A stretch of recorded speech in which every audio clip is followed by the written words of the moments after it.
Not the music.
This is The Righteous View with your hosts, Adia Byers, Deborah Hoskins, and Christina McCormick. Hello, everyone. Hello, everyone. This is The Righteous View. We welcome you to our show. Our weekly podcast will focus on topics regarding women of all ages. Our mission is to foster righteous, open dialogue and on topics that have been taboo within our social communities. We want to cultivate open and healthy discussions between mothers and daughters, husbands and wives, mature women and young women. Our goal is to educate and provide factual information to these demographics concerning our biological, psychological, and spiritual existence. So, introducing my co host, the lovely Christina McCormick and the lovely Deborah Hoskins. Our special panelists who we have for this marriage series is Patricia Douglas, but she won't be with us this evening, but she will return on our next podcast. Good evening to each and every one. We want to encourage you to tune in weekly every Thursday evening at 6 p.m. That's every Thursday at 6 p.m. Eastern Standard Time, right here for thought provoking topics that will hopefully stimulate conversations that are sometimes hard or uncomfortable. Yes, we are live on Facebook at the Hebraic Awakening and the Righteous View. If you missed the podcast, you can view it and past podcasts on our YouTube channel at the Righteous View.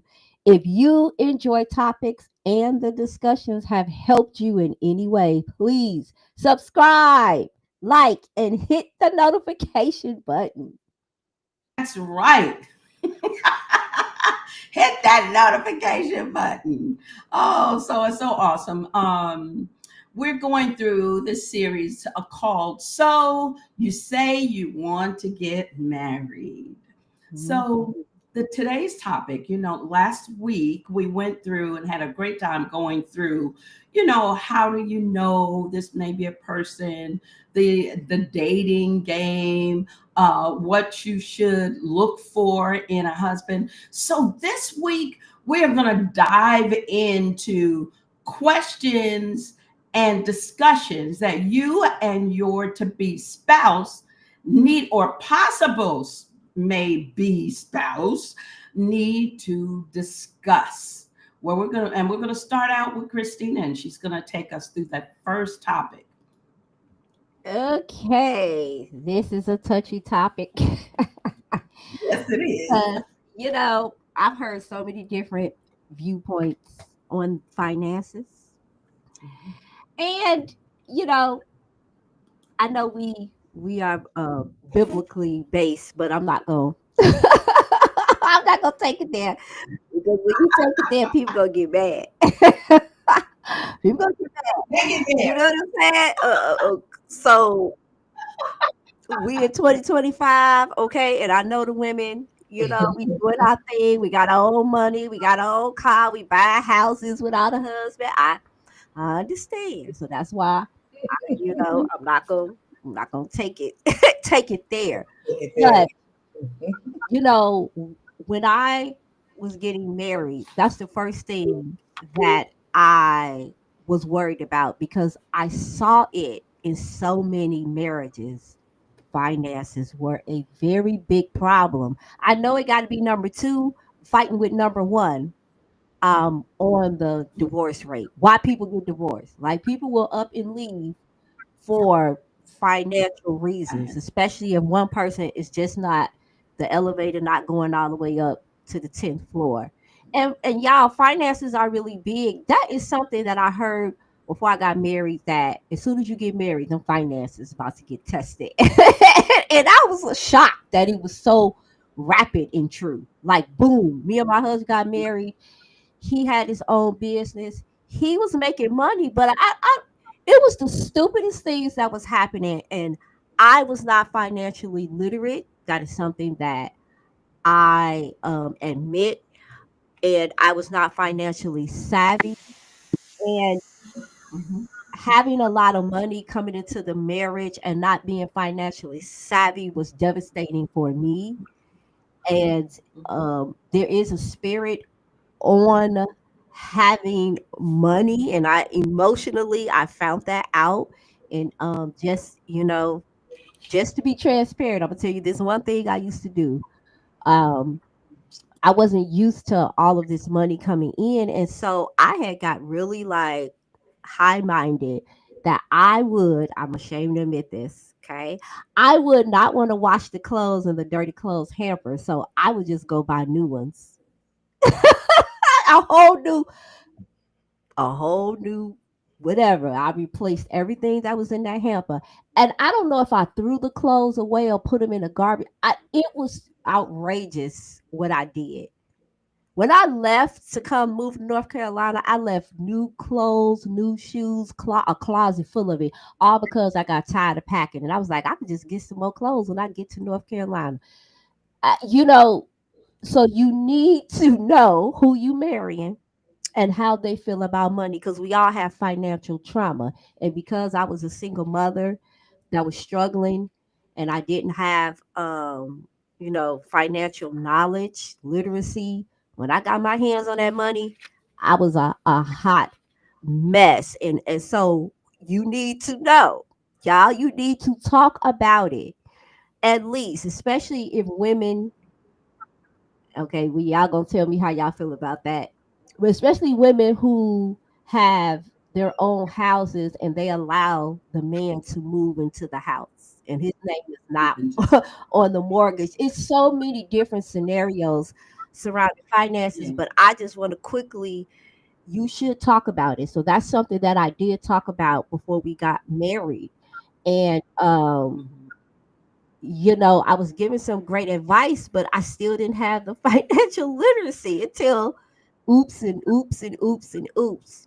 And so I can see the financial personality differences. So let me go there really quickly. So when you getting married and you're going through the courtship, engagement, I think you should do this through courtship just to see, because we all come from financial some type of financial trauma unless you came up in a home that just had money.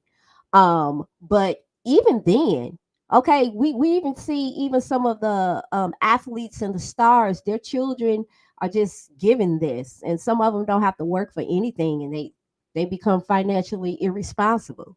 So that is trauma within itself. Having all of this money and you're born into wealth, and nobody really makes you work or think that you can. And a lot of us do this even without wealth. You hear a lot of us, well, I'm giving my children what I didn't have. And the children are just spoiled and selfish and cannot think when it comes to finances. So there are 7 different personalities according to psychology. Okay. People who have studied people with money. So let's see where we fall into place. Because I was cracking up. I was like, ooh. Okay, let's hit it. Compulsive saver. You save money endlessly. The source of security. Money is your source of security. You don't feel secure without money. You're very frugal, very responsible. You are a bargain expert, but you have a fear of irrational spending. And yeah, compulsive spender. You make unnecessary purchase. You spend when you are in emotional distress because you need immediate gratification. Man, a compulsive money maker. Life is better when you earn more money. When you making more money and you're making wealth, that is your number one priority in life. You don't care what is going on in the world. You are just obsessed with making money and creating wealth. And you want recognition for your success. I think a lot of us can be fluid in and out of these personalities. Number 4, you're indifferent to money. You're financially well off. You rarely think about money. Money shouldn't influence important decisions because you already got money, but you don't understand. Everybody else don't have money. So you're like, why is money gonna influence that important decision? You should just make the decision. No. Saver, splurger. Ooh wee. A combo of saving and splurging. You're smart and you can save, but you will impulsively spend your savings if something come up that you just feel like you can't handle. You're gonna spend that savings. Woo, I'm learning. Uh, let's see. The gambler. You are a spender and a money maker. So you gonna make that money, but you also gonna take big risk with the money. You're happy with financial wins, but as soon as you do not have a win, and this is just not with gambling, this is just with whatever. You didn't get the account, or you didn't get what you want, you didn't reach your financial goals, you go into depression. And I mean for real, depression. Now you ain't never gonna be nothing. You wasn't nothing. You don't know what you start talking like that. Number 7, the worrier. You are constantly worried about losing money. You lack confidence to achieve financial freedom, and you're always in preparation mode. And during our mental wellness, this is a sore spot because our women, they really want to talk about this. And we have financial trauma. We really do. And we talked about that a little bit, and I'm gonna go over that just a little bit, really quickly. Financial trauma. Okay. And I wrote this down when we just discussed this in the mental wellness. There are different things that lead to financial trauma, and you should be talking about it as you are courting. Some people have low reading comprehension. That's a weapon to financial illiteracy. Our people could not vote at the time. That was a weapon to financial literacy. Exploitation of labor, right? We have sharecropping and so on. Deny renting or buying land in our bloodline. Criminal laws to imprison you easily in our bloodline. Low paying jobs. Signing contracts to agree to low wages. Arrests, unpaid labors, and fines. That goes with sharecropping. So there's it was like no way really out of sharecropping once you got in, because if you signed a contract and you wanted to break it because you felt it was unfair, you got arrested, unpaid labor, and both of my grandfathers were sharecroppers, right? Surveillance in our neighborhoods, few resources, welfare, a big one, not having enough, so you hoard. So that's a lot of our and I ain't mad at them, but that's a lot of our elders. You're like, how in the world you got a whole garage full of food and detergent and bleach and water? I mean, that could last you for a year or two in a garage, all right? And they will tell you the Great Depression, right? Religion is a financial barrier. It really is. You're afraid of theft. So that's why you have to ask your potential spouse how they feel about finances, because for real, growing up, I didn't care about money. I did. My mother, I lost $20, and I remember my mom saying, "You better go find that money." And I went. I looked for approximately 5 minutes. I was like, I can't find that money, and I just went to play. And my mom was like, "You do not care nothing about no money," and that sticks with me because I'm like, man, I remember her saying it. I remember me looking for it. And I was like, man, forget it. And I was always giving stuff away, and I grew, and I'm kind of like that today, but the Most High has me really focusing on finances. So you don't want to, which many of us have already done, go into the marriage thinking, oh, it'll get better when you're not really sitting down, because it doesn't get better. You have arguments. If you have a emotional spender, and it's usually opposites attract. So my husband, if you think I I will spend, but my husband like to spend money, honey. He don't look at prices. He say if you can't afford it, why are you in the store? If you gotta go and ask how much this costs, why are you even shopping? I'm telling you, my I know he gonna be like, but this is something he'll tell you. Like this is, and his father was like that. And I was like, when I'm hearing the stories about his father was like that.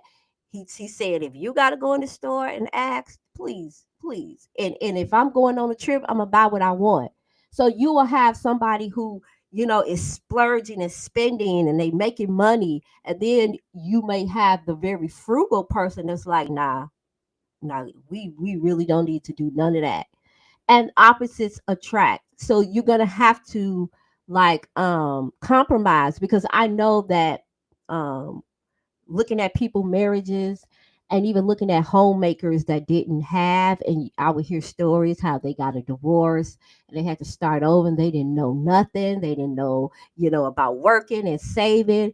And so I went in wanting to have joint bank accounts. So I have heard people like, no, that's his money, this my money, and that's how we roll. And from everything that I've studied and I witnessed personally, that is really not, the best overall take on money. It really causes problems, especially, if somebody is cheating, or they could be cheating financially. Like you got all these accounts and nobody is saving because you really don't know. And I do believe in like me having an account where I'm spending, money on certain things, and we have a joint account, we have a business account. However, I we know I know my husband think I got a whole $1 million stash somewhere, but we know what each other is doing because we are accessing each other's account. Now, women, I know we be having little stashes up under the mattress or whatever. However, it's really not a good take according to psychology and from just my personal experience looking at people's marriages. It never worked out good hearing, being a part, living with people that are married or um, being a part of ministry, and you're in the background and you're in leadership and you you hearing the stories, and I was like, man. And that's why when we got married, that was the first thing that I was interested in, is in finances. So anybody can jump in. What do you all think about that? Well, if I'm laughing back here in the background because first of all, I know your husband because we went together, and he and I was like this. If you don't have, if you can't afford it, don't go in the store. But if I'm going in the store, like, okay, now if they say something over a price that's just ridiculous, then I'm gonna say, yeah, no, I'm not gonna do. Especially usually, see, I'm funny because I'm the kind of shopper where I will stay out for weeks and weeks. So I will go out, look for it, and I would go to all the different stores, gather my prices. I will see if how the price looks. I may even wait until it will go on sale. I remember these two, Jones of New York. I love Jones of New York as a designer Yeah. because their clothes just fit well on me, and I like the style. It's real classy, kind of city style. And I was in at I can't remember what store it was in Winston, but anyway, Uh-uh. Your internet acting up. Yeah, it is. You froze on us. Yeah, she did. Let's see. Maybe she'll. Maybe have to go out and come back in. Yeah, maybe she'll have to go out and come back in. All right, prophetess, what you? A lot of the points you made were really good, and even like what you were saying, in regards that one maybe having their own, finances. Some women, they're well established in essence, right? And so they may have houses, and different things, and just things in general. Whereas now they're considering marriage, and the man may not be as established as that, which you know what I'm saying.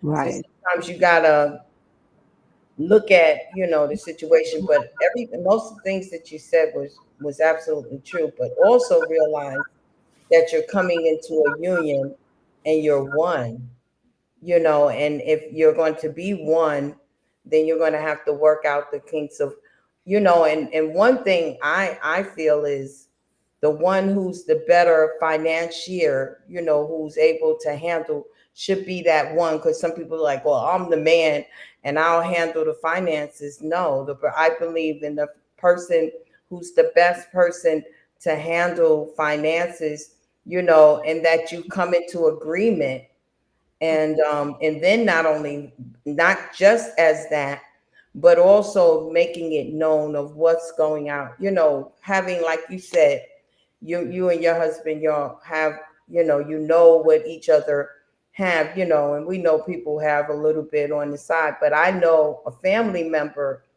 who both her and her husband were doing very well, but the thing of it, he was doing most of the bills or whatever. Anyway, she was giving and giving in. And then come to find out he had a whole separate thing going on that she just happened to accidentally find out. And that made a big Yeah. problem in the marriage, because so these things you can't be holding out, because if you're coming together and you're a potential spouse, then you both have to, because it's, marriage is a give and take. So I don't want to go into another area, but just a lot of what you're saying. And you know Mm-hmm. as far as like me and my husband, when we came into our marriage, he was, working. I had a profession, and I was making a good salary and everything. I wasn't the best person financially. No, as far as saving and different things, having to learn how to do better. And actually, both of us, he was at a time better than me. And then sometimes it switches around, Yeah. but you have to, always have that open open dialogue, open, where you're not hiding or different things. Because there was a time, I was handling everything, and I overspent, and I did something. I was like, oh my goodness, why did I do this, and all of this. But then, opening up, and then, well, like you said, as you're going, these are the things you have to discuss, if in your potential mate or husband, because these things you got to kind of go into every area. And even if you have debts, because sometimes one may have debt, like what is your debt Yeah. situation? Yeah. Because we know people are in debt, and people hide some of these debts, and then you go into this marriage, and now this person got debt, they got child support, they got all kind of things going on. And now you got to be, so all of this got to be open. You got to be open and ask all things. And you got to be clean with yourself too, because if you are holding and you got your credit record, things, you're just a financial mess. Yes. you know these things got to be discussed and worked out, I feel, even before you go into the marriage. And then, even in this is when you know that you're both going to get married, that you're planning this and whatever, that you're open. And once you do this in the beginning, things happen in the marriage. But if you're open, you're able to work together, because you have been, or you have begun, you started this with an open, just kind of being clean with everything, what's going on with me, and and everything, or what's going on. But as you're looking, this person, look, and then also see, you see how they do too, financially, even before, how things, there are always red flags in situations. Yes. Because also, you don't want to be marrying somebody cheap either. Because that was always my big thing. I don't like, I'm being truthfully honest. Yes. Like the cheap person, I'm not cheap, and I don't want to marry somebody who's cheap. If you cheap, keep stepping, you know in essence. And I'm not saying that these That's things, but all of these things can be a big breaker in the marriage, right. and you can have Absolutely. problems in that marriage. So Absolutely. all Absolutely. of these things need to be addressed, I feel. Yeah. Right. Right. Well, I don't know where I cut off, but Yeah. I'm always that kind of person. So I always would be the one to search for a bargain. Where my husband would I have a sister who say, "Girl, I ain't never seen nobody. You can go to CVS and buy a suit, and it'll be $7.99." I'm a bargain hunter. I'm one of those. I'm one of those. I Big mean, time. but I just and I always counted it as Father always gave me a blessing to be able to find those bargains and do that. But that tricolor dress, when I first went to look at it, it was like 50, it was like $75 or something like that. And I said, yeah, I don't want to pay that much for that. And by the time I went back 2 or 3 weeks later, it was on a 60% sale. So I was like, oh, there we go. And then they had another one that was, so Yeah. I was able to get both of them for less than what, so much less than I was going to get for that first one. But this is one thing. So I realized, in working, we didn't always have like our separate accounts. So, next week on Monday, we'll be married 46 years. Wow. Um, yeah, it's um, and we are gonna go paint the town red in a cry. Yes, we gonna act like we 25 again. So We'll get pregnant. yeah, Go ahead and do that, girl. Y'all go and ahead. and get back to the Airbnb and be knocked out to all people. But anyway, we always had a household account. Well, that's where we paid our bills from. The mortgage was paid from there. Car notes were paid from there. Utilities were paid from there. We paid food. That's where those things. Because I knew that I like to shop and look for bargains. I had a separate account, but my husband didn't know about it. So I had a little small account, and I said $100 first. And then when things started getting, I said, honey, I think I'm gonna have to give myself a raise. And he was cool with it. So I went up to 200 a month. So that would be my little shopping money. Yeah. So in my mind, it worked. It worked for us, and it worked for me because I never touched the household account, Yeah. money, not for those things. So that small account that I had in the credit union, I got my nails done, or I got my hair done, or if I found something, I wanted to go shopping because I was putting a little $200 in there.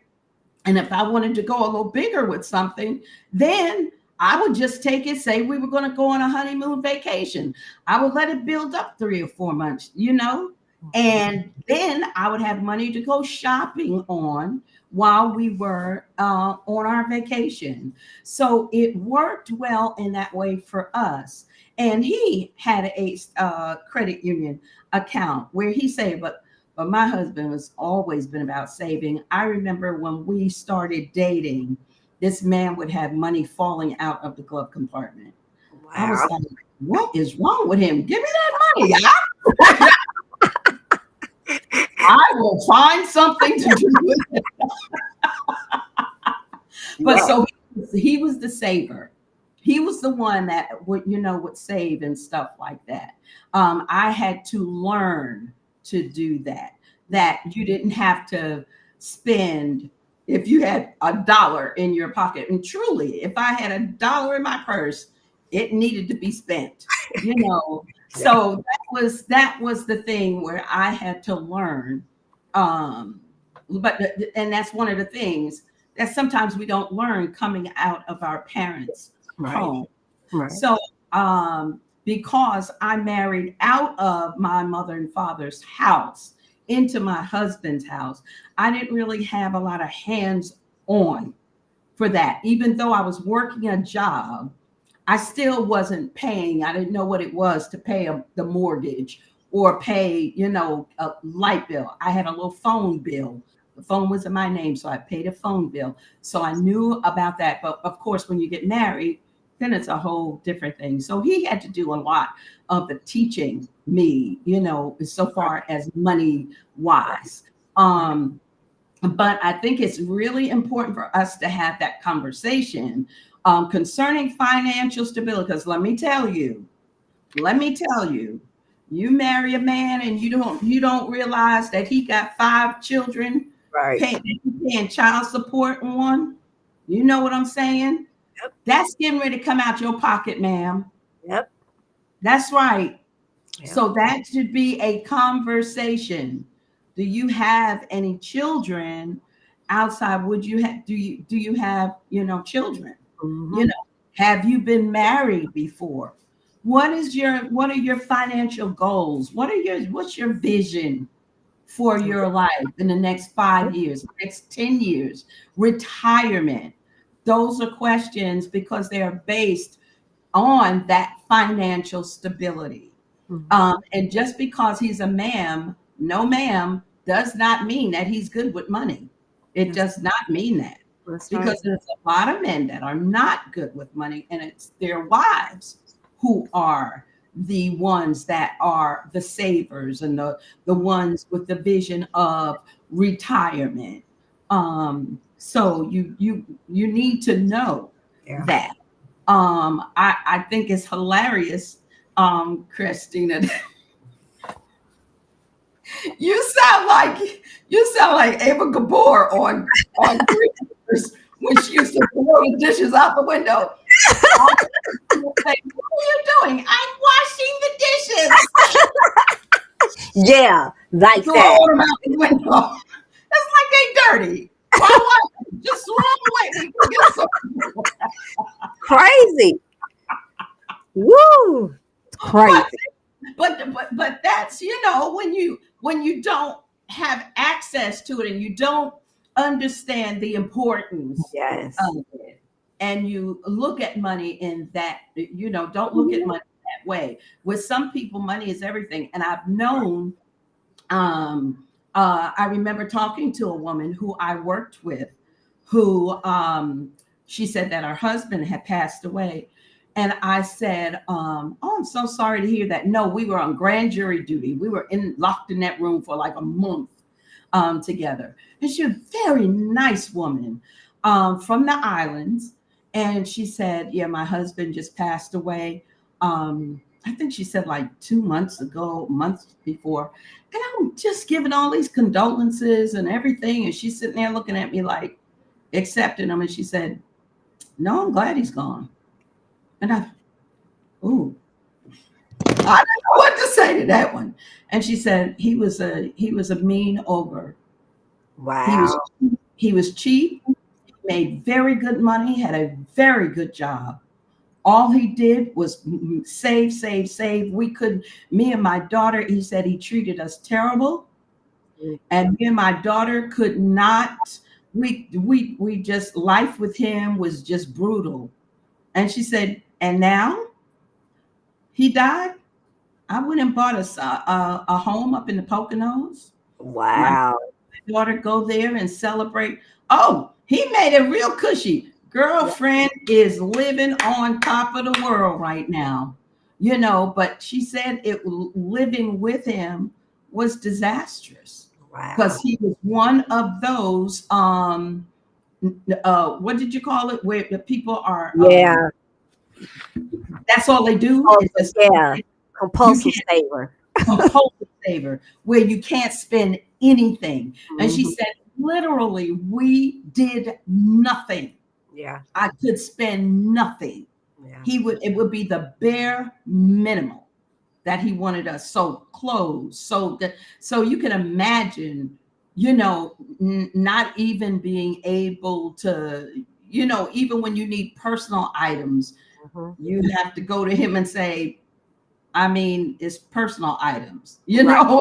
Right. um, and he's just, but once he passed away, she said, yeah, she said, and we're getting ready to go to Europe next year on Wow. vacation, me and my daughter. I mean, I'm like, this guy, because she got ended up with his whole pension, with Hmm. all of his savings and his social security. So girlfriend was looking really, really good. Right. And she was like, I'm fine. He's gone and I'm fine with it. So that's how far it can take you to, when you go even from one extreme to the next. I Mhm. think no extreme is good, Right. because you've got the one doesn't that just spend, and you don't have any savings. Hmm. And you have the one where you can't, buy a new, anything, you're using, you know, things that are broken and messed up and tore instead of replacing them, Right. because he doesn't want to spend anything. He's a compulsive saver. So that compulsive spender and compulsive saver, they're on the same level, because that Yeah, could really. drive you crazy, because you should be able to live some kind of Right. a normal life. Shouldn't be that I can't spend $5 and go to lunch with my friends with a $5 lunch, because my husband says no, no, you take your lunch, you can't, $5. So but that's one of those conversations that you have to have, and you have to be able to, like Prophetess Deborah, I absolutely agree where you said that's that conversation. But you got to see them, watch them, Mhm. and I mean, just say, hey, let's get together and go to the mall. Right. That'll tell them. That will do it. Let's just take next Sunday and just go to the mall. You'll find out. And if Mhm. you see him picking up everything and buying everything, and not like Christine said, not paying attention to how much it Right. costs. I mean, it's a different thing if you're getting ready to marry. Like, Right. he's Right. CFO of so and so company, dude making, Right.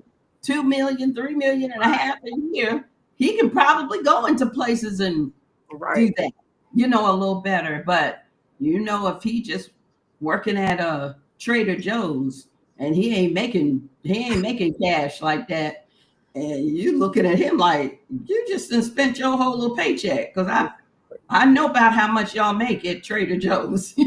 Yep. So, and then that job, you know, what do you see in how important Mhm. is his job, his position that he's in? And like I always tell my our daughter, he doesn't have to be wealthy. He could be a blue collar worker, Mhm. but be good and financial savvy to the point where make a very good life. You make That's a right. very good couple, and y'all make a very good life for each other. So Mhm. you don't have to walk around looking for a man who is, making, six figures, Right. because he could really truly just be making them four, them 5 figures, and but doing well and knowing how to handle himself well. Yes. And Important. that's a good thing. And another red flag, ladies. This to the religious community. Stop fake marrying these men with no marriage license, because all of what we talking about, you do not apply.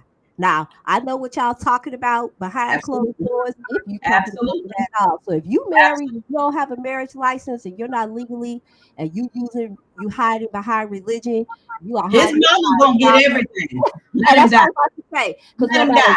what he done His told mama you, gonna get everything. you are not kin. I am so sorry. You are not the next of kin. So Absolutely. stop it. Stop it. And Because what you talking about? but you know what? That's a good point, because there are some states that are common law. Right. And if you're common law, you can go to court and put it out to the judge, and you may May. be able to receive his uh, money coming from whatever area. Now, I'm going to tell you from a HR standpoint, if your name is not on that pension information, you're not going to get a dime. So if he was married before, and if you guys get married, the first thing you want to do is go have him contact his job and get all of his pension, retirement, all of his paperwork changed over. My sister married a man, divorced him. He didn't change none of his information. He married another lady. When he died, they called my sister. She got his whole pension, See? the whole thing. See? His wife didn't get any, See? unless he had some small, some Right. insurance Right. policy Right. for her, but he just didn't. And my sister said that was just like him. That was one of the reasons we weren't together anymore, because that's how he was. He was Mm, just slowful and taking care of stuff and mm. just doing it in his own way and figuring it's not important. So here you go. That's Wow. what happened. So one of the first things, if he was married before, that's what you want to ask. Who is on your pension? If this is now, this is after you guys have decided, okay, we're going to be a couple. I think we're going to get married. Then you want to have that conversation, because men, just from an HR standpoint, they will not take the time like Or we initiative as at all. to go in and change those things, because sometimes I'm getting so busy. So you stay on him about changing that paperwork, because with retirement systems, how they go, period, whoever is on, and state and federal work the same way. Whoever is on that retirement paperwork, that's who's going to get his pension, period.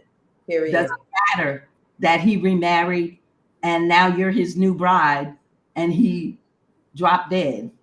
Uh, Hopefully that doesn't happen to anyone, but I know people who it's happened to, because I was in HR for a long time, a good while, a career.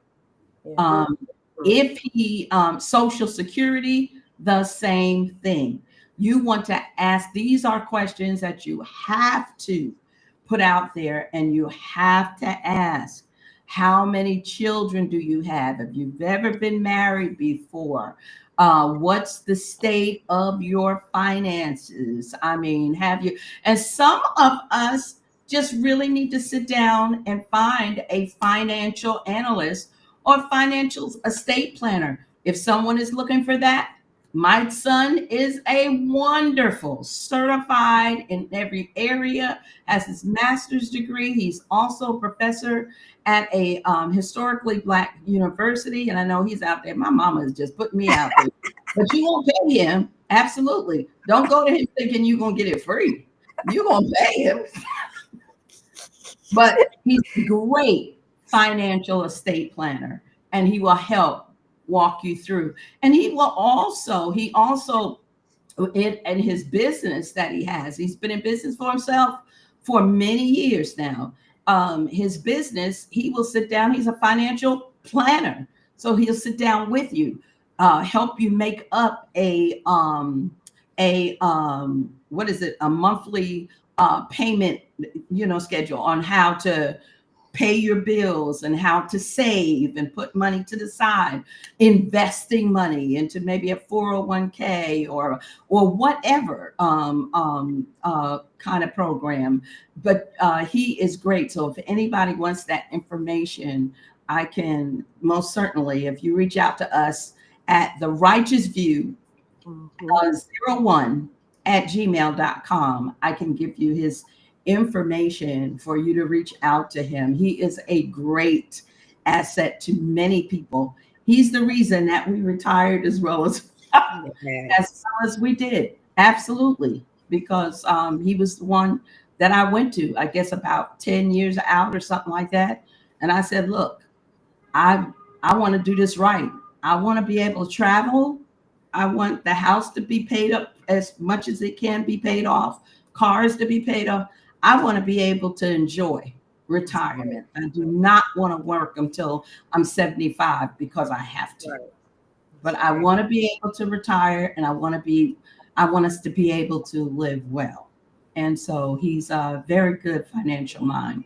But sit down and speak to a financial planner. And there's no embarrassment in that. Right. Because None you at can all. change No, your life. not at all. Man, that was a good. That was good. Look, cha-ching, check. I got that. Look, that's why you. That's why we need elders with some sense, because that's something that I didn't even know. Me and Robert talked about that, but that's something that I didn't even know to share with women. That part, like if they've been married before, make sure they change. That's really good because I, Woo! I if saw you it. was me and the first wife got, I Wow. look, Wow. yeah, Wow. Yeah. Yeah. Brother's wife was hot. You hear me? But my sister was like, oh, right. well, You didn't. I mean, you really think I'm going to give you all, Right, right, right. all that See, money? No. see, and that's what my husband say. America, if you got married or you got a fake marriage, America understands documentation. Absolutely. That's what America understands. Wrong. That's They don't care absolutely. about your religion, and Absolutely. your Hebrew Christian community is not gonna make sure that when that spouse passed that you're gonna Right. get that money. They not. They're They not. can't. They Yeah. can't. I mean, and I've seen it. My little cousin got shot and killed. He had been living with his little wife. They were, I guess, they were like 5%ers, Hmm. Muslim. They didn't get married. They just went and stood before their imam, Hmm. and there she is sitting there at his funeral. And his mom and dad got the whole takeaway. That's what happens. And she's sitting there with a couple of kids. Yeah. Now, I'm sure because they loved him Yeah. that they will take care of and give her whatever she needs. But the bottom line is nobody should have to govern that for you. You're a grown woman. No one should have to govern that for you. And that's even going in, I guess, what because at some point we're gonna discuss, a husband taking, you know, a second wife or Right. sister wives. Right. That's something that you have to take into consideration because all of that, if he passes away or if something happens to him or if his finances get hit, you're attached to him. And that's what people don't realize. If you once you get attached to a person, you become them. Everywhere my husband's name is, guess who's attached to him? Me. That's true. Everywhere my name is, guess who's attached to me? Him. Yeah. That's right. So if y'all get married, and I've had this conversation with people, if your husband is a complete liability and you marry him, then understand that it's going to take your finances down at least 25%. Mm. At least. Because even in the United States at this time, where a person has to be insured, now that's still viable in the US, isn't it? Where a Yes. person has to be insured. Okay, so you're the woman, you have the better job, you have the insurance, blah blah blah blah blah. You marry a man who does not have a job, nor does he have insurance, or you marry a man who has a job but they don't pay him insurance. Mhm. Then guess what? You're going to get a nice little letter from the IRS saying because your husband is not insured under health insurance, you must insure him. Mhm. And if you don't within that next tax year, you know what they'll do? They'll come back and they will tax you, Mhm. and you will receive a nice little a nice little, what you call it, when they send you and the IRS sends you a bill and says now you're going to have to Yep. pay. Yep. this amount, because now they're going to insure him. So guess what?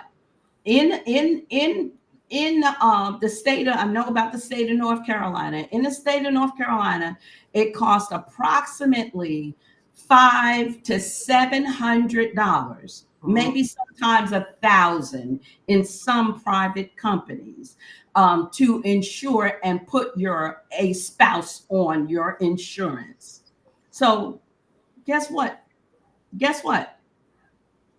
$700 coming out of your paycheck a month just to insure a man who is not does not have insurance. Mhm. Now your children you can put on your insurance all day long, and Right. and they will put them on there for about 150, $100, $200 a month. But as soon as you put a spouse on, they're going to clock you. Yep. And guess what? That I don't, you have to be making a really pretty good salary in order to be hit with that kind of premium. That's a premium. That's a Yeah. monthly premium. And I saw it happen to people while I was in human resources with the state. $500 to $700 premium monthly. So if he is not insured or if he does not have a job, automatically he's a liability to you in your finances. So you have to take that in consideration. Yeah. Um, you know, you have you. Mhm. And this is not trying to be negative. You know what I'm Right. saying? Yeah. This is something that we have to think about, and that is just, I mean, that's just straight up the truth. I It's mean, true. oh, what else to say? Yeah. But as a woman, and if he is in that position, then that's something that you need to take into consideration.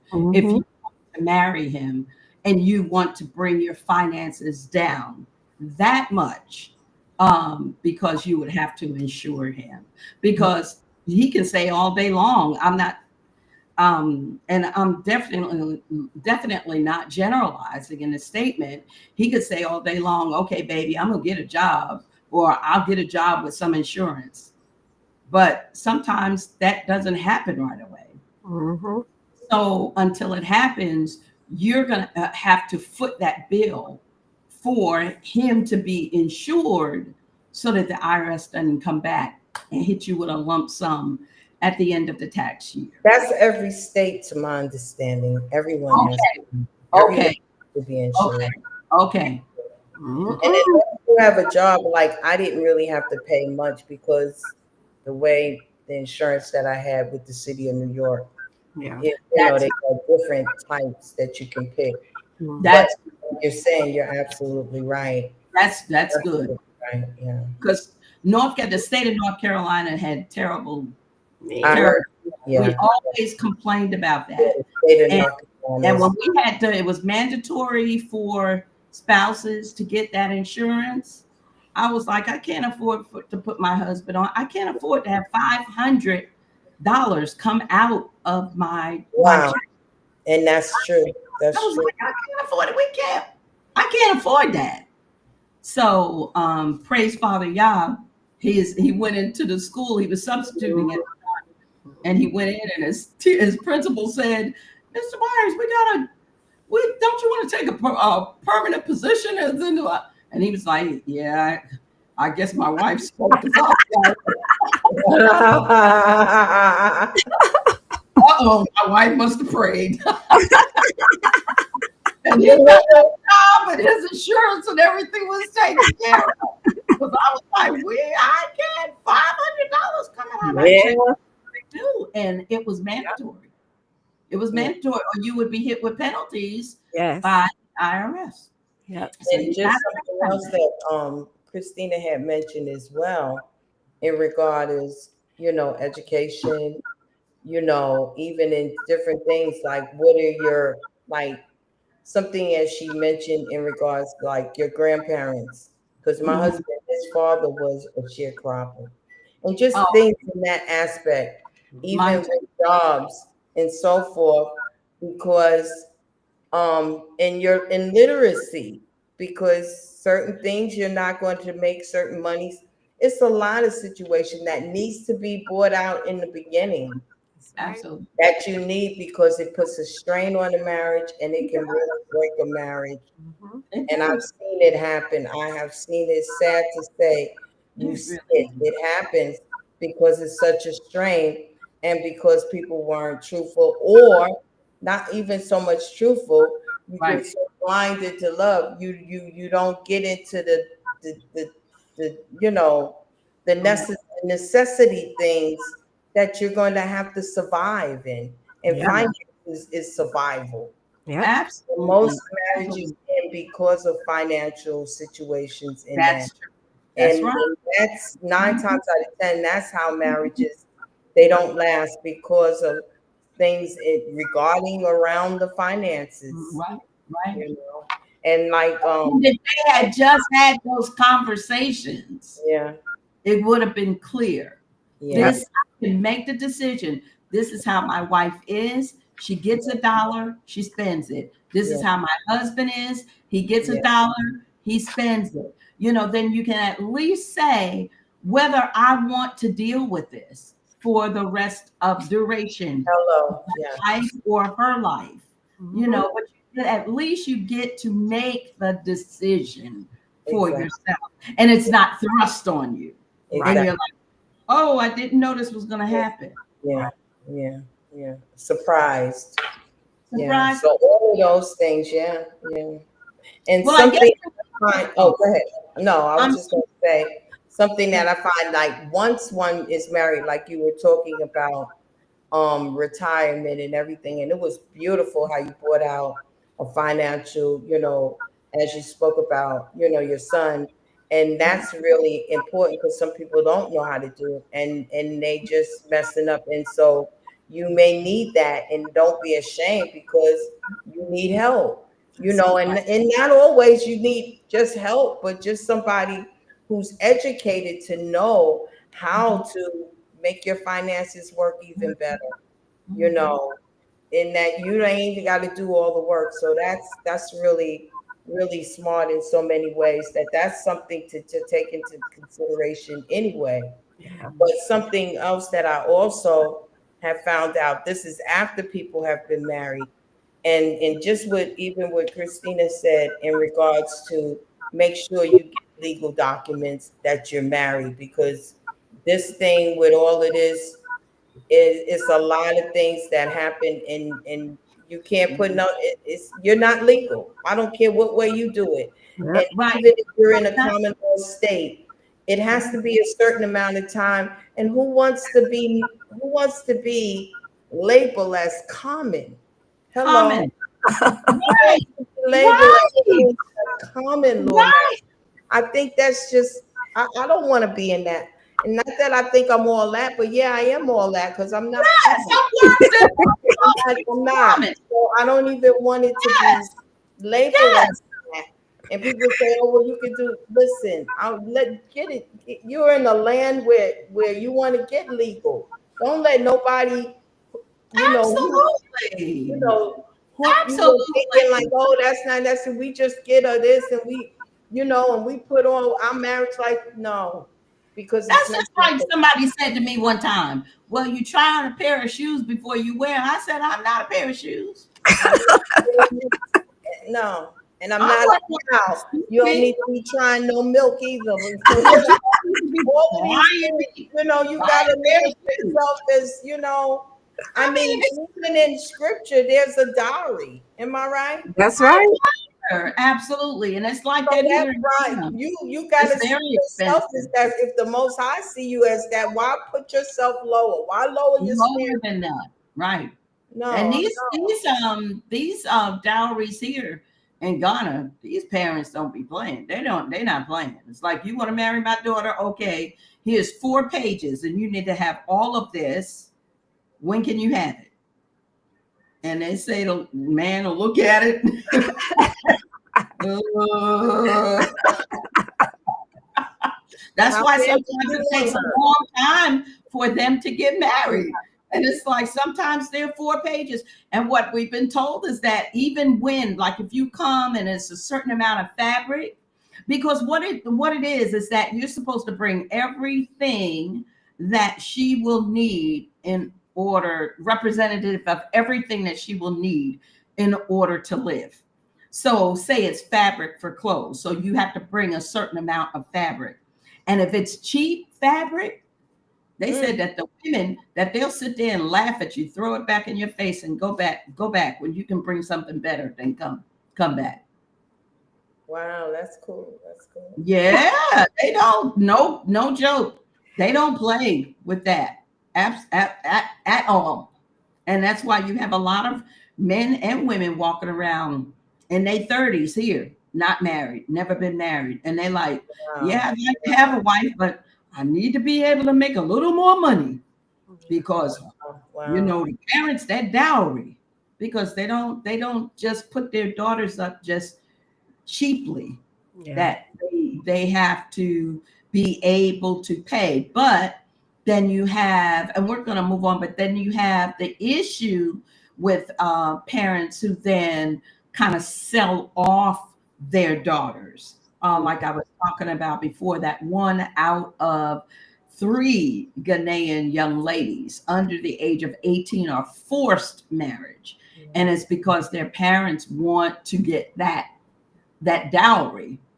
So if they're 12, 13, 14 years old, that's why you have all these little girls walking around with these babies on their back, strapped on their back, because they probably married to some man who's like 40, 50 years old, who now he's taking care of her family because he's wealthy and Yeah. is able to do that. But Wow. those salaries, they don't count their daughters as just, here, you can come and do this and give me $200. Yeah. Yeah. Wow. Yeah. Oh. Well, that was it for my thing. Oh, okay. So we have, what is his spiritual belief? Hmm. Matter? Mm. Should it matter? Absolutely, I believe, because you're going to live together, and spiritual belief in any country, it matters. Now, if you both parties don't have any spiritual belief of any kind, it may work. At least you're in alignment, you're in one minute of that. But if one has spiritual, if you have a spiritual belief, I'll say, and you're looking for a potential mate, and his belief is different from your belief, does it matter? I think it would, in essence, because you're talking about possibly a family. And not only that, you become a family, you become a unit, you become one. So as does it matter? Absolutely, because that's another big issue too, in a lot of times with divorces and separations, because of spiritual, when you don't agree, like your beliefs are totally different. And just bringing in scripture, the scripture says, how can two walk together unless they agree? So in that aspect, you have to agree. You Mhm. have to come to an agreement. And if your beliefs, and if you are, don't, and I would say, just to get married, if you are really strong in your belief and you have a relationship with the most, that you're really, your beliefs are, your spiritual beliefs are strong. Don't, just to marry someone else, you kind of, how would I say, ready to give up. Because I've seen that, where those who were in certain beliefs, like as we are in the Hebraic rate, in the Hebraic belief, following Torah. I have seen those who married those because just a point. One who follows Torah, who proclaim to be y'all should be an Israelite, right? One who follows the scripture, the old as well as the new, follow the commandments and all the instructions. And then you find someone say, oh, well, he believes in the Most High, but he's Christian. I'm just, his beliefs are not the same. And I have seen personally those who have been in this faith and have given up their faith and went into Christianity. And, hey, I've seen where they're there and they seem like everything's, you know, but I say don't give up. And I can't, I feel if you really have a personal relation and if you are rooted and grounded in that faith, you know, why I don't understand. Why would you give up? Now, speaking on my behalf,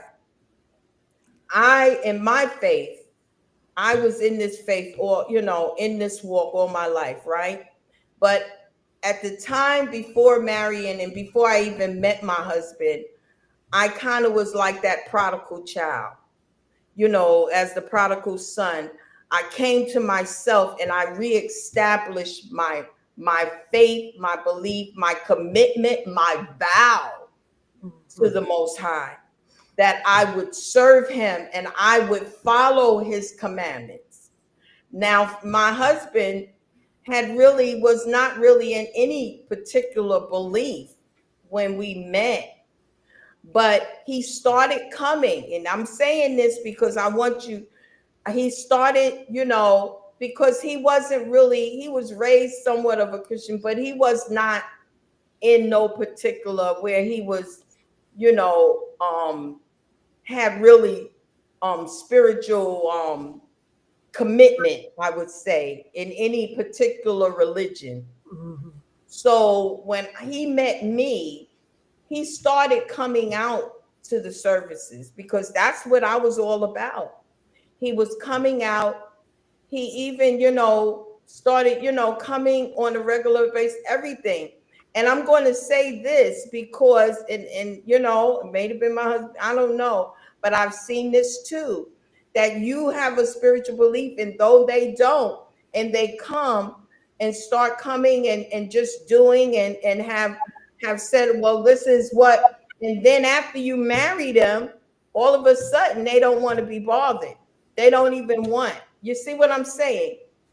So also in your beliefs, you know, I would say, you question one's belief, and if they don't, you don't just grab hold, you wait. It's I would say it does matter. The question is, does it matter? Absolutely, it does matter. And whatever religious belief you may, don't don't sell out. That's all I say. Don't sell out. If you could come to where you come in agreement where you both, but make sure that in that it's, don't be haste to go in, to do or whatever. And if you are like have a really spiritual that, a relationship, then you should sort the father, because sometimes we have young ladies who are anxious, and someone, and then listen, this is another thing. Someone could say they're in the same faith you're in. And I'm seeing a lot of these Hebrew brothers that say, oh yeah, I'm this, and they ain't really walking. Sorry. So also look at how they're walking. Don't just go by what they're saying, and don't even be going on their face page just because you see a whole lot of things. Make sure they're walking and you pray, in every aspect. Don't just get caught up in the hoop loop. Don't get caught up because they say, or whatever, Mhm. wait, process, and watch. And just, how would I say, but does it matter? Absolutely it matters. Because if you have two separate faiths, it's not gonna work together. You can't worship together. One's going this way, the other's going another way. It's one thing if you're already in a marriage and certain things you may have become, religious, and however your mate is not there. But Mhm. as you are looking for a potential husband, or if there's one and something, make sure you're on the same page with Mhm. your faith. I would Mhm. say that is a must. It is. Mhm. I believe it's a must, unless you both just don't have any. But by us being this righteous view, I believe it is definitely a must, because if you are not walking together in oneness, and coming into the same faith, it's Mhm. not going to really, because you're going to always tear. And then think about it, your children, Mhm. the offspring. What do you have? Oh, I'm Catholic and you Jewish. We're going to raise our children. I know a couple that was like that. I I mean, know people, and they it were, doesn't work. I mean, It's got a bunch of confusion. they're still married, but they were fine. But And I've seen that. I've seen that. But I say it does matter. The question is, does it matter? I say yes, absolutely, it matters, because you want um peace, you want unity, you want oneness, you want to raise your children in the way where you both are committed. And this is what your children need to see, that unity in the both of you. Mhm. Well, thinking about this, I think about us being a light, and that there are cases, and we we know of some where the wife or the young lady was, I'm Christian. He had come into the belief of awaken and realized, who we are as a people, and now they are a beautiful couple. Just celebrated their 10th anniversary, and renewed their vows, and their babies are circumcised. Both their little baby boys circumcised. They are both, I mean, hands in. I mean, just in the walk of the keeping of the covenant of our fathers Abraham, Isaac, and Jacob. So they're both, in the walk, but she did not come in there, and didn't come in there like lightly, because my husband and I saw them go through that process. It was a beautiful thing because he just loved her through it. My beautiful daughter-in-law, um, when our son they started dating. We had come into the walk, and so he was trying, kind of sharing with her, and she gives her testimony of where, she just felt like she had to give up everything, but he loved her through it. I said, so I think that there are cases It is. where we, Yeah. are chosen to be that, but I think it's really important to have, because what we're talking about is having those conversations, Mhm. making sure that is this, because it needs to come out. Look, this is important to me, Yeah. that we are on the same page, because I do not believe in celebrating the pagan days of the church, but celebrating the biblical holy days of the Yes. God of Abraham, Isaac, and Yes. Jacob. Have that conversation. And if it is where you are being the portal by where, or the vehicle by where Father brings them into the light of the righteous walk of the Torah, and of course, meaning righteousness according to Father Yahweh's righteousness, not man's righteousness. But it may be that you are to be that portal and be that light for them to come. But I think it is important that that conversation is had. There are many that are searching, and if they are believers or in Messiah Yeshua, because Messiah said, "Those who do the will of the Father, that's who belongs to Him." So if we are walking in that covenant, that's one of those things that you can bring out to this person in your talk when you first meet them.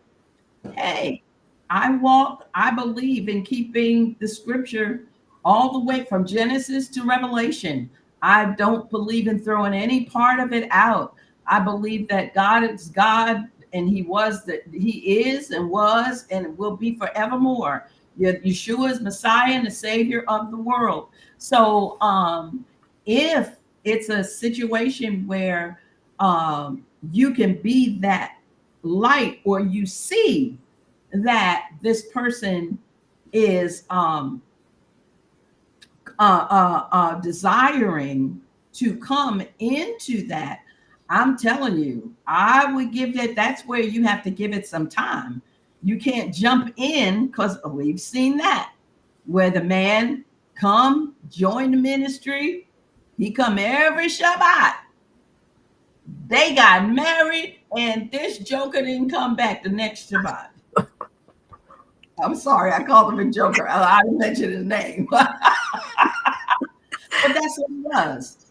And I that, mean, yeah, I'm see, he didn't come back no time after that, sorry. and I'm like, Yeah, yeah, yeah. okay, this is Yeah. what he was just saying. So you got to give it time. I Gotta think give the it time. thing, you got to give it time. I remember a rabbi who is a dear friend of ours that's out in Colorado. I remember he said that his daughter um, was one of his Hebrew teachers in his yeshiva, and a gentleman who was just he was Christian. They met. He's wanted to start dating her. He comes to him and says, "Sir, I would really like to marry your daughter." And he said, "But we are believers. We are believers in Yeshua, but we are Hebrew. So we are Israel. That's right. And what you believe within your Christian belief is not necessarily what Father, the Most High, Yahweh, is saying how we should walk." That's So right. he said, he pretty much looked at him and said, "If you think I'm going to put my beautiful Hebrew daughter into your pagan hands, you better think another thought." He said, "So what I'm going to put out to you, I'm going to tell you that this is what is required of you." And he had this whole where the young man had to come to the ministry and work along in the ministry. I think it was like 2 years or something like that for him to learn, to be able to make a decision on whether truly he loved that young lady or not. Because Rabbi was like, that was going to tell the truth. That was going to be the truth, because now it's going to take 2 years before you can even attempt to get engaged to this woman who you say you love. And it turned his whole life over, turned his whole life around. And now they are both in the ministry walking. They probably got grandchildren for them and everything. But it was something where he said you have to give it time, You do. so truly if this person is truly, you can't do a fly by night, because they will do exactly like what I said: get married and then very next Shabbat not show up. I don't want That's nothing to so true. And you're so right. You have to give it time, especially in this walk. You have to give it time. absolutely, because And they have to that's, understand. yeah, they don't have to understand because it's a whole different thing, Absolutely. especially in this walk. And Mm. something that had came to mind. And because it's important. Oh, I know one I wanted to say. And what you said in regards to, like, you talked about your son and Shamika, and Mhm. I can say, like, my brothers, my brother, my oldest brother Herbert and his wife, and my brother, their wives, when they came, out of, they weren't in the same faith, but in Mhm. time they have come, and actually even before marriage they came in, and Mhm. I find it easier, it seemed, in times, that women more, like with the men who are in Yes. faith, Yes. it's easiest for the Yes. women, where they come in, but it's Mhm. not so easy in the opposite way. In the And opposite that way. requires time. Yes, when it's a woman, Mhm. a young lady in this faith, and Mhm. someone coming in, it's not Mhm. the same. It's not, Mhm. it's just not.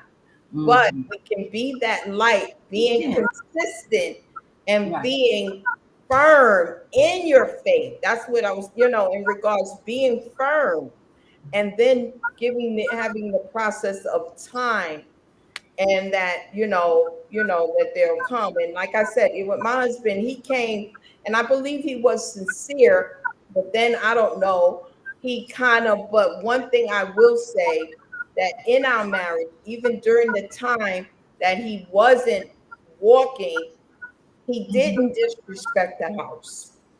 There you go. You understand, when I say disrespect the house still, he wasn't coming and doing whatever he wanted on the Shabbats, and, and Mhm. just different things. That was, That's beautiful. that was in place. He didn't disrespect, because we had young ones. We raised the nephew, and my son was very young. So it Mhm. wasn't like, oh, well, let them do whatever, because I've seen this, where they'll say, oh, they want to do this and do that. And now you got mixed. And so now it's not unity in the home. And that should always be, Right. in this, in essence, I would say. Well, and I'm glad y'all shared all of that, because I'm sitting back thinking, with my children and Mhm. seeing the complexities of both sides of the Hebraic faith and the Christian walk. Mhm. It's very hard for me. It really is, because I'm not worried, like you said, I'm not worried about my son so much, right? But my daughters, and Mhm. seeing what is happening in religion, period. And I hate to use that word, because I know this is a walk. I believe it's a walk, but a lot of people don't. A lot of people believe it's religion, and they don't, and they won't say that out of their mouth, but their actions speak Right. that way. And Right. so I'm afraid that they will get, for the girls to get a man who is religious, Mhm. and I don't want that. So the same way I prayed is what I want for my daughters. So I've told the Most High, because you know I was in Christianity when I met my husband. He Mhm. was brought up in Christianity, but like you all are saying, that Mhm. he wasn't stone cold like a Christian, a stone Christian, but I was, and when I met him, I said, I don't want you to take me off of my path. I want to reconcile with God at the time, and I want to stay reconciled. I'm not going back out in the world. And I Mhm. told the Most High before I met him that I did not want a church man. I said I wanted a man who was after your own heart, that when Mhm. he does wrong, he will repent, because I know if he repent to you and he's always putting you first, that I don't Mhm. have to worry about me. Because when he do something wrong, he is Right. instantly going to think about you first. There you And go. that is There you exactly what I got. And so, because I was in the Christian faith and then transitioned over into walking into Torah, Mhm. because he was already a man after the Most High's heart, it was a little easier for him to transition right along with me. I didn't have those problems. So for me, that's where I'm at. I don't know, and it's difficult because I'm listening to you all, and I'm like, man, These are great points. But for my daughters, with what I'm seeing, it's very dangerous out here in these these religious streets. So I pray that my children want a spouse that's after Yah, after the Most High. Now, if my daughters say, well, he was brought up Christian, like my husband, he was brought up Christian, but he's really not in the church, but he's open to hearing me because, I've been brought up, in walking in Torah. And so, like you all are saying, these are valid points. You have to talk. Like, I don't celebrate Christmas because I've seen couples break up and they're not even religious. They just devout Christmas, they love Christmas, and the other spouse was like, well, I think Christmas is nothing but America trying to run propaganda. It's stuff like that, and they have broken up. So I want them to have these open conversations where, like you all are saying, time. So if like Mela started dating, time is going to tell whether he is in the faith or whether he is, like a Christian, but he's not really a devout Christian. He's just wanting to seek the Most High and trying to find out what that relationship looks like, and they can work together. However, I know that my daughters are raised in the faith, and they are, they 100% on board with, a lot of stuff. They don't eat pork. Like, we be cracking up because y'all, I accidentally ate pork, and they was like, Mama, and so I've been raising them in the faith, and they have their own relationship, how they're walking it out.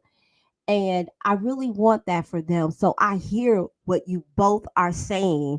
And we immersed a younger couple. Maybe they were in their 30s.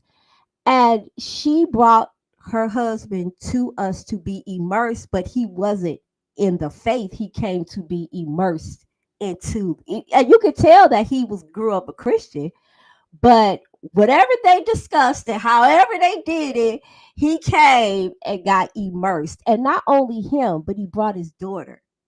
He brought his daughter to be immersed in the faith. So, it's like,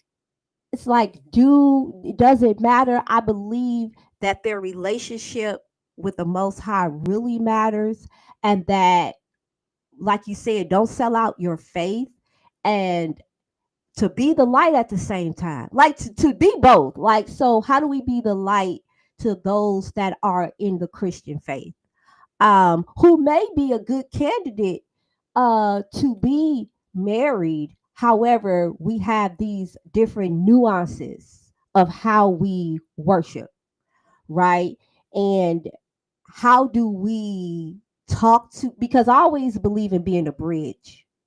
I want to be that bridge to my Christian brothers, to my Muslim brothers, to the 5%ers and so on. I want to be that safe bridge that says, hey, you hear what I'm saying? You see how I'm living? You saw, you watching my light. How, and they like, let me check out what you're doing. And I want, my family to have that type of legacy, right? And so that's why I'm like, how do I really feel about that?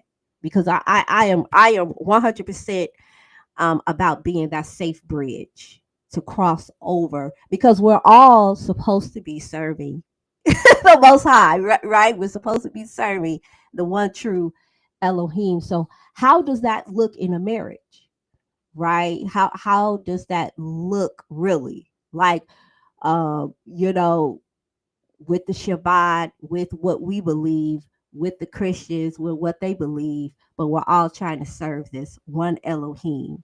And how does that look in a marriage? Can we cohabitate with these different nuances? Can Can I say something? Yeah, go. It is a couple. It was one young lady in our assembly who was in the who's in the faith, and she became a widow. And anyway, she it was one a friend who was really a good anyway.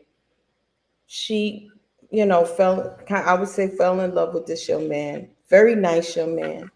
And he was coming out, thus, but now a devout Christian. Even his parents, his father, a pastor. And he was really instrumental to her during the time of her bereavement as a friend. And anyway, they became friends. And, you know, I don't want to put, anyway, long story short, the time came when she came to me and told me that he had asked her to marry. How did I feel? And I was honest with her. I said, you'll have to come to an understand, and I know that she wanted, but anyway, she went out, and it grieved me. It really grieved me because she was really like a daughter to me. She still is. And they got married, and I believe he loves her with all his heart. Don't and they're married, and they're and have children now. But you know he takes the children, on, to his family. Now it was said that she said, well, he agreed that the children wouldn't be raised because she didn't believe in these idolatrous things. But that's not going to stop family. Right. You see what I'm saying? Right. And he didn't stop going there. Like I said, he came out for a while, and then then she was coming by herself, and it was kind of hard for her with the children. However, but then she was going online with another assembly that she had grew up with, and she just started, and she said, well, she still, and so he takes the children, and I mean, they're together and they seem to be, but you know what, you find yourself compromising, you know and if you don't stand, if you it's, the saying says, either you got to stand for something or you'll fall for anything. Mhm. And though you want to do, you'll find yourself, even though you may not celebrate these things, but him being the priest of the home. That's why I said it's a difference, a lot of times with the man and the woman. Mhm. You With a woman, it's not, it's easier for the man because he's the priest of that home. That woman will, and he loves her, that she will, tend to Allow him. come in, you know what I Right. mean? Right. All the time it doesn't happen the other way. And Mhm. especially if he has strong beliefs. Yeah. And even as you said, Christina, love the Most High. And I believe this young man loves the Most High in his way, but certain people are still adamant in certain ways. Like when you talk to him, he's a praying man. They pray, they do all of these things, but he's still committed to what he believes. Yeah. Mhm. You know what I'm saying? Yeah. And You so know, now she doesn't come, really come out. I don't even know what she sent me a text and asked me what we're doing Passover. How are you really doing? Because he's and this is what I saw beforehand. Mhm. But you didn't wait. See, it's a process, just waiting. Don't be anxious. it. Wait, That's because I right. believe, yeah, believe me, I believe he would, because I believe he do love the Most High, and Mhm. I believe in time he would have Yeah. come in. Yeah. But now you find yourself, you are compromising, whether you know it or not. You have. Yeah. Mhm. That's a good point. That's a good point. The waiting, because I will wait, and we will have to spend that whole year and see how you celebrate. All of these festivities. That's gonna tell the story if you just wait and let that clock tick and see what they're doing around the festivities. Because again, people that are not religious are coming out of celebrating a lot of these A festivities. lot of those. It's wrong. Right. This is just like that don't Right. make no sense. Right. Halloween is stupid. Thanksgiving is, Right. whatever. Right. And Right. they are coming out of it. So, like you Yes, said, if Correct. and that's what I want my daughters to do. You gonna make him wait, and we gonna see how he Right. does. Yeah. Because if he loves, if he it says all of this love Hmm. for her and desire for her, then he'll wait. And that's the thing that I loved about what that rabbi did concerning his daughter. Yeah. He said, "You ain't about that's to take beautiful. my That's beautiful. beautiful Hebrew daughter and paganize her, talking about you love her." Guess what, Joe? Hmm. You getting ready to work in this ministry right here for 2 years. You got to come and be part of the Hebrew classes, learn about our walk. Now, if you decide after 2 years, yeah, that's too hard, not something I want to do, then you go out by yourself. That's Torah. Yeah. That's Torah. Yeah. That is Torah. So the scripture says that if a man becomes poor, and I don't want to get all into the whole Bible lesson, But but this is something that we say to couples and to people who say they want to come into the walk. Then we bring up this scenario, this scripture, this Torah, where if a man finds himself poor and he goes and he sells himself to a person to work off his debt. He has made a debt with this person and he sells himself to work off the debt. While he was there, he meets a maiden, falls in love with her. He goes to his master and he says, "I've met this young lady and I would like to marry her." And the master says, "Okay, all right. She's my servant too. She belongs to me. I will give her to you." They get married. He goes on and works off his debt. And now it's time for him. He can make a choice. He can either leave or he can stay. But the scripture says you come in by yourself, you you go leave. out by yourself. You don't own nothing up in You the don't know. kingdom of the That's Most High. right. You That's don't right. own nothing. So That's guess what? You don't get to take nothing out the kingdom. You that's get right. to have it in the kingdom, That's but you don't Torah. get to take it out That's because right. you didn't bring nothing in this kingdom. That's right. This is his kingdom. So then what happens when he stands and he says, "I love my wife. Now she's had children. I love my children. I love my master." Hallelujah. That's right. So guess what? I'm going to stay. You go to the doorpost and you put a earring in his ear. Yeah. Now he has become a bond servant, a free servant unto the Most High. That is a beautiful picture of the kingdom. That's a A beautiful picture. beautiful And that kingdom. is Torah. You That's get to, true. because we've had couples coming. Well, I want to, and well, I'm doing something different, and now she just we give them that scripture. Getting to take nothing out. You didn't bring nothing in the kingdom. What you brought in the kingdom of Father Yahweh? What you brought in the kingdom? Nothing. Yourself. So you get to take yourself out, but you don't Yeah. get to take her out of the kingdom. And that speaks to there's another thing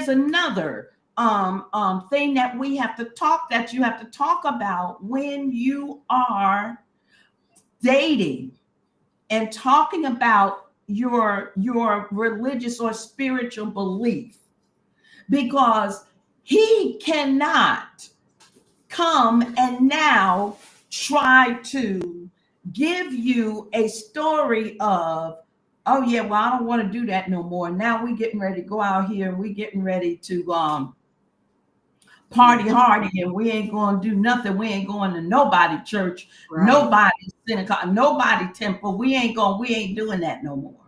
No, now she has a right to say, "Sir, I will no longer be your wife then, because I belong to the master Right. and these children belong to the master. So you can leave, Right. but I'm staying in the kingdom." You don't get to take anything out of the kingdom. So, and this is what this rabbi said: you're not about to take my daughter out of the kingdom of the Most High, but you need to look and see if this is something, because this is her life. And she was like, yeah, I'm daddy do. I'm good with it. She told her father, absolutely.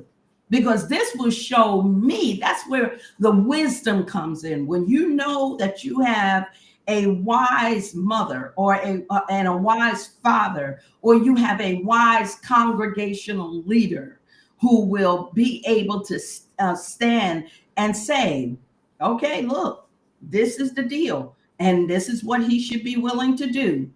We have to, as women, we have to learn to listen to wise counsel. Yes.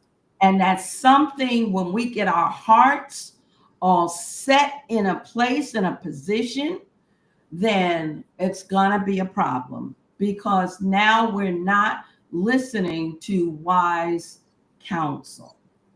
So our heart is all in there. So one thing I usually will tell women, and people will say that this is not reasonable, but my thing is, this is why I don't believe in intimacy before marriage. Not because of the whole thought where people, normal Christianity thinks of it from that way standpoint. I think of it from a very literal standpoint, because if you have that intimacy before, it clouds your vision. It does. It just Cloud does. It does. It just does. Once you have had that intimacy and that touching, that Yeah. women, sisters, That's right. we are emotional. Emotional. When we That's give right. our heart, when we give ourself, when we allow that intimate touching, you are going to think about that first That's before right. you think about he ain't That's good with finances. that's right. Like sloppy in his walk. Yeah. Sometimes he's really, really mean and doesn't speak well to me. Somebody, you're gonna think about, well, we've already been intimate. I mean, what am I going to just keep going around and have, now I let him go and then I go to another one? I just might as well go ahead. That's what happens in our minds. We Yeah. go. That's And, yeah. and I'm a woman, so I know what goes on in a woman's mind. I've heard women say, yeah, I might as well go ahead and marry him because we've Mhm. been living together for the past 2 years. But he's a terrible mate living with him. He's terrible. So why would you marry him? Because Why that's would what your you mind tells you. Because that's what your emotions tell you. Because now you have linked yourself, and you have linked yourself spiritually. When a man and woman are intimate, they link together in the spirit realm. Yeah. Whether you believe it or not, I don't care how much a woman. They talking about, well, some women are just run around and have sex with anybody, but and she's linked to all those men that she did. And what happens many times when that occurs is that then when she gets married, then a lot of times there's issues of all of relationships that she now has to, and she has to war against, and she has to this one with this one.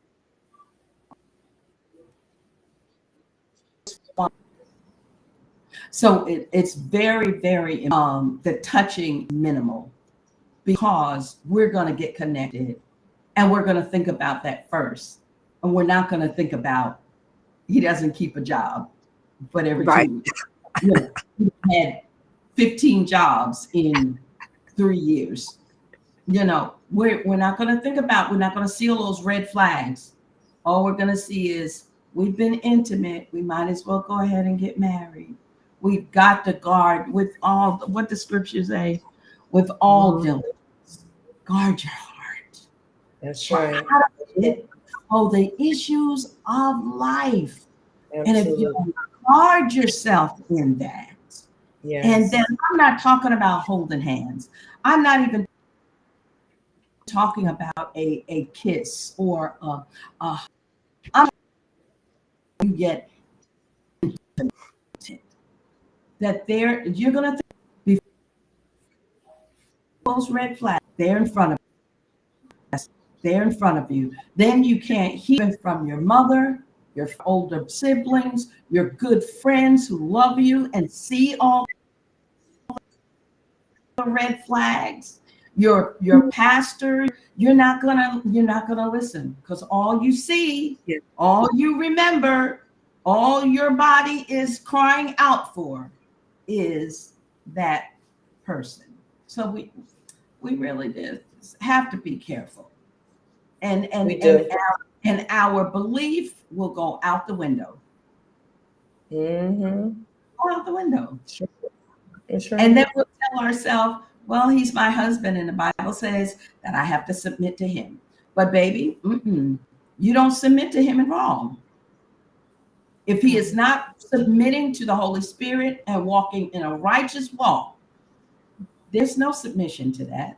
Nothing in the Torah, nothing in the scripture tells us to leave righteousness to follow our husbands.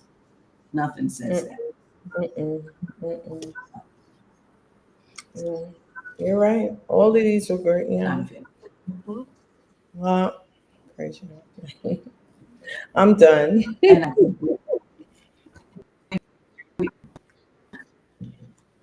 Oh yes, I didn't even know it was that Yeah, time. yeah, yeah, it is. Mm. I think your door closed and it started acting up. Your internet. Yeah, internet was Had to acting up. open the door. I think the wind closed the door. Yeah, as soon as that door started closing. She's frozen again. Yeah, her internet acted up. She must have to keep it open. That's funny. Yes, yes. So I guess what was she saying? We gonna stop there. Trying to I see if she can't come see back. my yeah, yeah. Well, I know one thing that and I'm grateful for that because when my children decide to get married, I'm bringing them to I'm bringing them to the elders. Seriously, like No, I agree. I agree.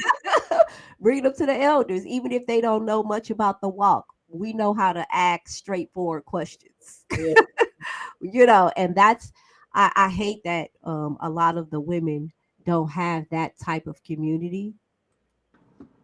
But oh yeah, I said yeah, you gotta open the door. he closed the door. He closed the door because he was trying. Oh yeah, he was saying we was too loud. We about to get off. I think we're gonna have to get. We still have health concerns, family history, Oh yeah, generation. So we'll table that for the next one. okay. Okay. Instead of going into the deal breakers, we'll Okay. just talk about the other two, the health concerns, family, Right. because these are big. They're important. They're These very topics important. are huge, but I They are. think it's important for us to talk about them because people are truly wanting to know. Marriages are breaking up. People, a divorce rate is just as high within the church and within the Mhm. Hebrew community. Yes. It's just as high. People in the Hebrew community getting divorced too. So Mhm. somebody's got to stop and take the time and That's right. say, That's right. hey, this is what we've got to look at, and this is what we need to look at beforehand. And I'm just one that I believe marriage is a proactive, it has to have proactivity Yeah. That's in right. order to be successful. You nip it, it's like Messiah said. You catch it when it's small. You catch it when it's a small thing. You don't wait until it's a full grown oak tree and now you're going to start training it. You got to Mhm. train that thing when it's a sapling. So Yeah. before you getting ready to put it in the ground And these are the things that we bring out. Now you can make, before any of the touching starts, before any of the discussion about white dresses and limousines and where we're going to do the ceremony, who's going to come, before that these grown people conversations need to be had so we can make a good decision. Information with information. That's So right. we'll just table those two. So the next Okay. the next session we'll talk about health concerns, family health history, and then generational concerns. What does your family history look like? Yes, yes. That's a big one. Wow. Yes. Absolutely. Mm-hmm. Mm-hmm. Absolutely. All We're right. gonna All right. All Yeah. right. So I'm gonna close out. And that is I, all. All right. Our email, please email us at therighteousview01@gmail.com. Please send your topics that you feel will be beneficial to the conversation. If you have a degree or special training in a specific area related to women's health and would like to be a special guest, email us your bio and we will review it and reply as soon as we can. Yes. If you have enjoyed the podcast so far, please tune in and tell a friend. Next session will be May 15th. We will continue in this discussion concerning marriage. We will also, and as we have been talking just today, the topic which was today was questions you and your to be spouse need to discuss. We're going to Mhm. continue on that on the next on our next podcast. We'll Mhm. then discuss further in health concerns, family health history, joint generational concerns, and what does your family history look like? These That's are it. the topics that we will be discussing in regard on our next podcast. All right. All righty. If you put a comment in the chat that we didn't address, please do email us and we'll reply to you as soon as we can. We want to thank all of our viewers for tuning in, and we look forward to another edition of The Righteous View. Have a great evening, everyone, and enjoy the rest of your week. And we'll see you on May 15th. Yes. Yes. Yes. Love y'all.